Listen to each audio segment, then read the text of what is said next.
Hello everyone, good morning. Praveen Sharma, welcome back to my channel. जैसा कि हमारा लगातार टॉपिक चल रहा है, history of teaching of different disciplinary area like language, math, social study and science.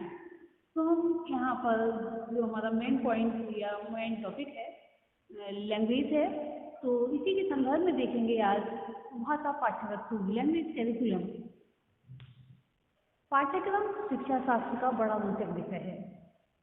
कुछ समय पूर्व तक इस शब्द का बड़ा संकुचित और अर्थ लगाया जाता था, परंतु अब हम पाठ्यक्रम में स्कूल के समस्त एक्सपीरियंसेस को सम्मिलित कर लेते हैं। स्टूडेंट्स कक्षा में या कक्षा के बाहर स्कूल की सीमा के अंतर्गत किसी स्थल पर जो कुछ अनुभव करता है वह सब पाठ्यक्रम है अर्थात करिकुलम है। पाठ्यक्रम का एक आवश्यक पक्ष विभिन्न विषयों का अध्यापन भी है। ज्ञान विज्ञान के अनेकानेक विषय हैं और किसी विषय को छोटा या बड़ा कहना युक्तिसंगत नहीं है। सभी विषयों का अपना महत्व है। हाँ, ये बात आवश्यक है कि कुछ विषयों को हम पहले और कुछ को बाद में पढ़ना चाहते हैं। पढ़ना इसलिए भी चाहते हैं क्योंकि रुचि का जो है क्षेत्र रहता है। इसके अंतर्गत ज्ञान विज्ञान के इन अनेकानेक विषयों को हम विभिन्न भाषाओं के माध्यम से पढ़ते हैं, पढ़ाते हैं। अतः इस संस्करण में ये टॉपिक में भाषाओं का ही विवेचन या भाषाओं को ही विवेचन का विषय बनाया गया है। आजकल साधारण जनता भी इस बात में रुचि लेने लगी है कि पाठ्यक्रम में किस भाषा को स्थान दिया जाए और किस भाषा को स्थान न दिया जाए। भारत के संदर्भ में हमारे समक्ष कम से कम 4 भाषाओं के दावे पेश होते हैं। ये 4 भाषाएं कौन कौन सी हैं, आइए देखते हैं। सबसे पहले है मातृभाषा अर्थात मदर टंग। एक समय था जब मातृभाषा की भी भारतीय विद्यालयों में कोई पूछ नहीं थी, किंतु अब साधारण बुद्धि रखने वाला व्यक्ति भी इस तथ्य को जान गया है कि मातृभाषा का शासन शिक्षा योजना में सर्वोच्च ही हो सकता है, उससे जरा भी कम नहीं। जो व्यक्ति अन्य भाषाओं का पंडित हो किंतु निज भाषा को जानता ही ना हो, उससे स्वदेश की उन्नति की आशा करना व्यर्थ है। क्योंकि जब बालकों को प्राथमिक स्तर पर शिक्षा प्रदान की जाती है और विदेशी भाषाओं के अनुसार जब शिक्षा प्रदान की जाए तो इतना ज्ञान बालक ग्रहण नहीं कर सकेंगे जितना कि यदि मातृभाषा का प्रयोग किया जाए और मातृभाषा में ही शिक्षा प्रदान की जाए तो अधिक ज्ञान ग्रहण कर पाएंगे। नेक्स्ट पॉइंट में हम देखेंगे राष्ट्रभाषा। मातृभाषा के अतिरिक्त राष्ट्रभाषा का भी विशेष महत्व है। संसार के जो भी देश एक भाषा भाषी हैं वहाँ जनता की मातृभाषा एक ही होती है। भारत बहुभाषा भाषी देश है, अतः यहाँ पर आवश्यक नहीं कि मातृभाषा ही राष्ट्रभाषा हो। भारतीय संविधान ने हिंदी को राष्ट्रभाषा घोषित किया है। हिंदी भाषी प्रदेशों में हिंदी मातृभाषा एवं राष्ट्रभाषा दोनों हैं, किंतु अहिंदी प्रदेशों में मातृभाषाएं एवं राष्ट्रभाषा भिन्न भिन्न है। अतः समूचे देश की दृष्टि से भारत में दूसरी भाषा राष्ट्रभाषा हिंदी है, जिसका अध्ययन अनिवार्यता छात्रों को करना होता है। अब नेक्स्ट पॉइंट में हम देखेंगे प्राचीन सांस्कृतिक भाषा कल्चरल लैंग्वेज। तीसरी भाषा प्राचीन सांस्कृतिक भाषा है जिसके पक्ष का समर्थन अनेक व्यक्ति करते हैं। ग्रीक, लैटिन, संस्कृत आदि ऐसी भाषाएं मानी जाती हैं, किंतु संस्कृत की स्थिति कुछ भिन्न है। संस्कृत प्राचीन भाषा होते हुए भी निरत नहीं है, इसकी परंपरा अभी भी जीवित है। ग्रीक तथा लैटिन भाषाएं यूरोप के सामान्य जीवन से उठ चुकी हैं, किंतु संस्कृत भाषा अभी भी भारतीय हिंदुओं के जीवन में प्रातः से सायं तक के कार्यों में जीवित रहती है और जीवित है। भारत की प्राचीन संस्कृत भाषाएं मुख्य रूप से संस्कृत, पाली, प्राकृत तथा अपभ्रंश हैं, किंतु इनमें भी संस्कृत का स्थान अधिक महत्वपूर्ण है। अतः प्राचीन सांस्कृतिक भाषाओं में संस्कृत के अध्ययन अध्यापन की ओर विशेष ध्यान देना प्रत्येक जागरूक नागरिक का कर्तव्य है। हिंदी भाषी प्रदेशों में संस्कृत का अध्ययन द्वितीय भाषा के रूप में सरलता से अनुवादता हो सकता है। किसी आधुनिक भारतीय भाषा की अपेक्षा हिंदी भाषा प्रदेशों में संस्कृत के अध्ययन का अधिक औचित्य है। हाँ, हिंदी भाषी प्रदेशों में मातृभाषा अथवा राष्ट्रभाषा के साथ संबद्ध पाठ्यक्रम के रूप में संस्कृत का अध्ययन अनिवार्य हो सकता है, किंतु संस्कृत के शिक्षण की व्यवस्था अभी यानी कि जो सभी माध्यमिक विद्यालयों में अनिवार्य रूप से होनी चाहिए और इसमें छात्रों की संख्या का बहाना स्वीकृत नहीं होना चाहिए। एक बात और है, संस्कृत की वैकल्पिक शिक्षा की व्यवस्था केवल कला संकाय के छात्रों के लिए ही न होकर विज्ञान, प्राविधिक, वाणिज्य और कृषि समूहों के छात्रों के लिए भी होनी चाहिए। अतः विषयों के समूह इस प्रकार बनाए जाएं कि किसी भी छात्र को वैकल्पिक रूप से संस्कृत पढ़ने में अड़चन न पड़े और ये अन्य विषयों के साथ साथ इसे भी पढ़े। अब हम देखेंगे विदेशी भाषा, फॉरेन लैंग्वेज। चौथी भाषा एक विदेशी भाषा होनी चाहिए। विदेशी भाषाओं में कुछ का महत्व कुछ कारणों से अधिक है। अंग्रेजी, फ्रेंच, स्पेनिश, रूसी और चीनी भाषाएं बड़ी ही समृद्ध भाषाएं हैं।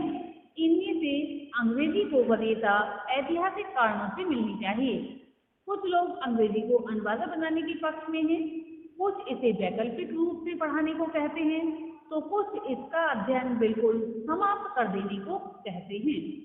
अंग्रेजी का अध्ययन ना तो बिल्कुल समाप्त कर देने की आवश्यकता है और ना इसे अनिवार्य बनाने की ही जरूरत है। अंग्रेजी का अध्ययन वैकल्पिक ही होना चाहिए। जो छात्र अंग्रेजी पढ़ने के इच्छुक हों उन्हें इसे पढ़ने की छूट देनी चाहिए और उन्हें हर प्रकार की सुविधा भी प्रदान करनी चाहिए।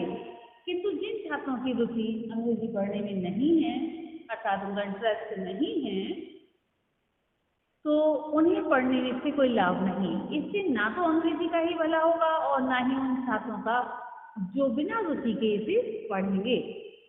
उत्तर भारत की अपेक्षा दक्षिण में अंग्रेजी का प्रचलन अधिक है। इस दृष्टि से केरल हिंदी प्रचार सभा की मासिक पत्रिका के अंक का संपादकीय देखा जा सकता है। केरल एक ऐसा राज्य है जहां ना हिंदी के प्रति विरोध है ना अंग्रेजी के प्रति। स्कूलों में त्रिभाषा सूत्र का कार्यान्वयन वर्षों से होता रहा है। इसके अंतर्गत प्रांतीय भाषा मलयालम, राष्ट्रभाषा हिंदी और विदेशी भाषा अंग्रेजी अनिवार्य रूप से 10वीं कक्षा तक सिखाई जाती है। तीनों भाषाओं में परीक्षाएं ली जाती हैं और मैट्रिक में उत्तीर्ण होने के लिए तीनों भाषाओं में उत्तीर्ण का अनिवार्य मानी जाती है। हिंदी की अपेक्षा अंग्रेजी को अधिक कालांश और अंक निर्धारित किए गए हैं। हिंदी को भी अंग्रेजी का प्रायः उससे अधिक स्थान दिलाने की मांग की रहती है। केरल के कॉलेजों में प्री डिग्री और स्नातक स्तर पर दो भाषाएं सीखनी है। अंग्रेजी अनिवार्य भाषा है। दूसरी भाषा के रूप में मलयालम हिंदी जैसी भाषाएं सीख सकते हैं। मलयालम अध्यापकों को इस बात पर चिंता लगी रहती है कि मलयालम की अपेक्षा अधिकांश विद्यार्थी हिंदी सीखना पसंद करते हैं। यानी हिंदी की परीक्षा में बैठने वाले छात्रों की संख्या भी प्रतिवर्ष बढ़ रही है। हिंदी में पीएचडी करने वाले बहुत ही हैं, बहुत अधिक हैं। अकेले केरल से हिंदी की 5 पत्रिकाएं निकलती हैं। अंग्रेजी माध्यम स्कूल केरल में हैं। इन स्कूलों में बच्चों को भेजने में अभिभावक एक प्रकार का संतोष पाते हैं। तो यहाँ पर कहने का तात्पर्य ये है कि यहाँ पर जो है अंग्रेजी का भी उतना ही महत्व है और हिंदी का भी महत्व है। ऐसा नहीं है किसी भाषा को हीन दृष्टि से या हे दृष्टि से देखा जाए। अतः ऐसा होना भी चाहिए क्योंकि छात्र भी देश के नागरिक बनते हैं और वे छात्र एक स्थान से दूसरे स्थान पर जाते हैं जहाँ दूसरी भाषाओं का उन्हें व्यवहार में लाना होता है और उसको अच्छी प्रकार से व्यवहार में तभी ला पाएंगे जबकि दूसरी भाषाओं का भी अध्ययन करेंगे। राज्य शासन के क्षेत्र में अंग्रेजी का प्रतिस्थान मलयालम से होता चला आ रहा है। इससे धीरे धीरे प्रगति हो रही है। हिंदी और अंग्रेजी को केरल की जनता अपनी और देश की प्रगति के लिए समान रूप से आवश्यक मानती है। राष्ट्रीय स्तर पर जिस प्रकार हिंदी काम आएगी, उसी प्रकार अंतर्राष्ट्रीय स्तर पर अंग्रेजी काम आएगी।